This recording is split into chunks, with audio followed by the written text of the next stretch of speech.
Hello, meu nome é Morena dos Anjos e esse é o Dicas, um canal para compartilhar com vocês minha paixão por obras de terror. No final do último vídeo sobre vampiros, eu falei sobre a história do podcast, de eu fazer um podcast por sugestão de um inscrito do Breno, para contar histórias de terror. Eu pedi para que se alguém tivesse alguma história que quisesse que eu contasse, mandasse por e-mail aqui do Dicas. Eu vou deixar mais uma vez aqui na descrição, vou deixar sempre daqui para frente, para vocês irem mandando, eu vou dando uma olhada e quem sabe sai esse podcast. Lembrando que a história pode ser real ou fictícia, basta me avisar lá no e-mail e também me dizer se você quer que o seu nome apareça nos créditos. Bom, já tem um tempo que eu preciso me atualizar no cinema de horror nacional, não só de horror, mas no cinema nacional no geral, que é muito bom sim. Inclusive aqui no canal acho que só tem uma análise de obra brasileira que foi sobre Desalma, que eu fiquei meio decepcionada, embora a produção seja muito boa. Se você não assistiu esse vídeo, assiste depois desse daqui. E com a intenção de mudar isso esse ano, eu já quero começar na primeira semana falando de Morto Não Fala.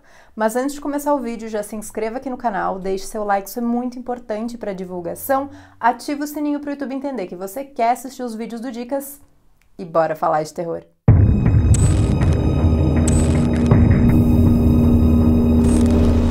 Lembrando que quando tiver spoilers eu aviso. O longa conta a história de Stênio, um plantonista noturno do IML, que é o lugar responsável por fazer necropsias, autópsias, exames toxicológicos e de lesão corporal em cadáveres, obviamente. Não bastando o trabalho difícil, que paga pouco, o protagonista ainda tem que lidar com o seu casamento, que já tá super desgastado, e o contato com os seus dois filhos, que é mínimo, pouco carinho, toda aquela velha história. Até aí, muitos brasileiros, muitas pessoas têm uma vida parecida. O que dá o toque diferente é que com o Stênio o nome do filme se contradiz, porque com ele Morto Fala sim. Meu nome é Stênio. Eu trabalho para o Instituto Médico Legal. Eu falo com o morto. Não sei explicar. Morto Não Fala é uma produção brasileira de 2018, baseada num conto de Marco de Castro. Foi dirigido e escrito por Denison Ramalho, que além de estar na direção do curta Amor Só de Mãe, lá de 2003, também participou na escrita do filme Encarnação do Diabo, de 2008, junto com José Mojica, o Zé do Caixão, diretor da obra. E sim, o Denison aqui fez um bom trabalho. O longa tem uma premissa muito original que se desenrola em um enredo relativamente comum para o gênero. Se não fosse o contexto, com certeza seria só mais um filme. A fotografia escura e sem vida que condiz com a história, os personagens bem criados, desde os colegas sem noção até o protagonista, que tem várias camadas, e uma ótima atuação dos atores, principalmente a de Daniel de Oliveira, que faz o Stênio. O que me incomodou nesse ponto é o fato de que atores pretos interpretam personagens que são ou traficantes, bandidos ou corpos. Eu acredito que possa sim ter sido justamente uma crítica, porque infelizmente faz parte da nossa realidade esse contexto. Mas, se essa é a ideia, por que não colocar atores e atrizes pretos em outros personagens também, além destes? Uma coisa importante, se você tem problema com muito sangue, corpos cortados, amputados e tudo mais, esse filme provavelmente não é pra você, porque tem várias cenas bem gore e sem pudor mesmo. Atrelado a isso, nós temos um problema. Enquanto os efeitos práticos vão bem, os de computação gráfica nem tanto. A ideia de não usar uma pessoa falando enquanto o cadáver fala, para que se pareça mesmo um corpo apenas, sem vida, não ficou tão boa por causa da história dos efeitos digitais. Na verdade, eles ficaram bem toscos, eu consegui relevar para poder assistir o filme e valeu a pena, mas não posso negar também que me incomodou. Outro ponto negativo, pelo menos pra mim, foi que quando eu achei que o longa estava terminando, ainda faltavam 40 minutos. Ele tem cerca de 1h50 de duração, que poderiam diminuir para 1h30, na minha opinião. Ainda falando em narrativa, aqui ela é linear. Primeiro nós temos o motivo e depois o acontecimento. Ai, Morena, como assim? Como assim que é muito comum em filmes de suspense ou de terror a gente ter todo aquele caos e depois mais pro final entender por que aquilo tá acontecendo. E aqui é justamente o contrário. Por isso não tem um elemento que eu fiquei esperando, mas eu só posso comentar depois na parte com spoilers. Morto Não Fala é um terror bem brasileiro. Tirando a questão sobrenatural, ele traz um cenário com personagens que são infelizmente comuns ao nosso país. Uma família desgastada, empregos duros que pagam mal, violência, traição e vingança. O longa está disponível para alugar no Now e vale a pena para quem quer se aventurar pelo cinema nacional. O que você fez? Bom, agora eu vou falar um pouco sobre a história, então haverá spoilers, eu sugiro você pausar o vídeo, assistir o filme e voltar aqui depois, mas se quiser continuar, fica à vontade. Logo de cara, quando um corpo chega lá para o Stênio analisar e fazer todos os exames, a gente já tem ele conversando com aquele cadáver. E aí eu fiquei, será que ele tá imaginando isso? Ele mora nitidamente na periferia, em uma casa bem humilde, tem 2 filhos e uma esposa que tá cansada dele. E é muito engraçado porque ela fica falando do cheiro dele por causa do trabalho, que é um cheiro de morte, obviamente. Nojo de você. O que foi, Carlão?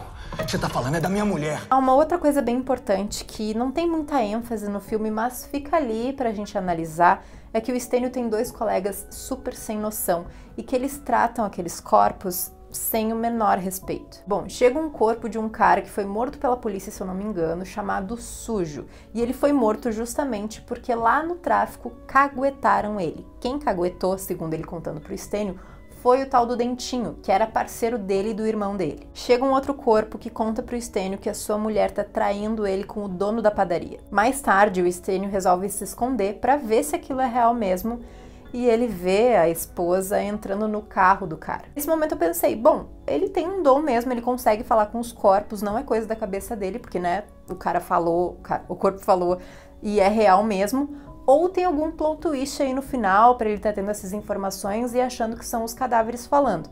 Mas na real é que não tem plot twist nenhum, é isso aí mesmo. Foi esse elemento que eu falei que eu fiquei esperando e aí acabei me decepcionando um pouquinho, porque achei que era. E não era, ele só tem um dom mesmo, não fica super nítido isso, mas é o que é. Bom, ele fica com aquela informação, com a raiva ali guardada, não fala nada pra mulher, e quando ele tá assistindo TV, o jornal, ele vê uma chamada sobre o Sujo, o cara lá que morreu, que foi caguetado. É aí que ele resolve ir até a boca pra falar com o irmão do Sujo e dizer que sabe quem foi que dedurou ele. O Dentinho tá ali junto, né, naquela tensão, com uma arma na mão, e aí o Stênio não fala que foi o Dentinho. Fala que foi o dono da padaria. Ele volta pro trabalho bem satisfeito, porque agora o Jonas e o Dentinho vão dar fim nesse cara aí da padaria. E aí um corpo chega e fala, cara, tu fez porcaria, quebrou as leis aqui da gente, contou o que não devia, o que a gente fala não é pra tá contando por aí, e vai ter o troco. Agora tu tá marcado em mim. O segredo do morto é segredo de morte, Stênio.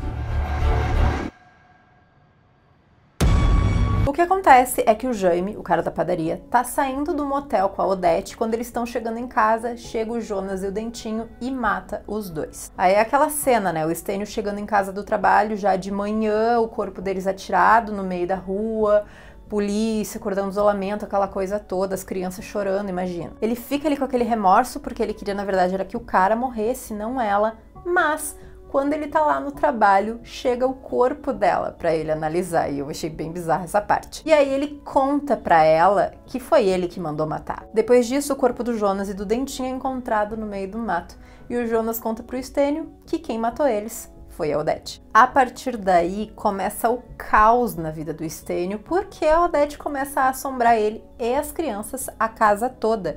Eu fiquei bem chocada, porque ela, assim, não tem dó. E é por isso que eu digo que o filme ele é bem original, porque ele tem todo esse começo com um cara que fala com corpos, e por isso acaba matando a esposa, pra se desenrolar, então, numa história de fantasma, espírito vingativo, assombrando a casa. E é engraçado, porque mesmo ele tendo esse dom de falar com pessoas mortas, ele custa a aceitar que tá, de fato, sendo assombrado. Tem alguém atrás de você? Tem uma sombra no meu caminho, só eu posso lidar com ela. Tá, daí tem toda aquela confusão dela atrás dele, várias cenas interessantes. Tem 2 que eu gosto bastante. Uma é quando ele vai no cemitério ver se ela ainda tá, se o corpo dela ainda tá com a aliança, porque ele encontrou a aliança na casa, não me lembro bem aonde exatamente. E aí aparece ela e bate nele, ele fica preso lá dentro do caixão, ela joga areia por cima dele, enterrado vivo, literalmente. E a outra é que ele sonha que a sala tá toda cheia de cerol, que é uma linha que corta. E aí tá aquele ninho, aquele labirinto de cerol, e ele começa a andar para tirar os filhos de lá e se corta todo, mas no fim era só um sonho. Bem legal. No meio dessa confusão toda, o Jaime, o amante, tem uma filha, a Lara. Ela se compadece e se encarrega de cuidar ali dos filhos do Stênio, porque ela tá vendo que a situação tá estranha, eles estão ficando sozinhos por muito tempo, tão com medo porque tá tudo aquilo acontecendo. E o fantasma da Odete tá pé da vida e quer inclusive que o Stênio faça a Lara sangrar. No final das contas, ela consegue entrar no corpo da Lara, e aí é todo um embate entre os dois, com as crianças ali junto, toda aquela confusão. O Stênio acaba cedendo, vai embora com a Odete, para que as crianças e a Lara fiquem bem. Esse Me disseram que alguém entrou aqui.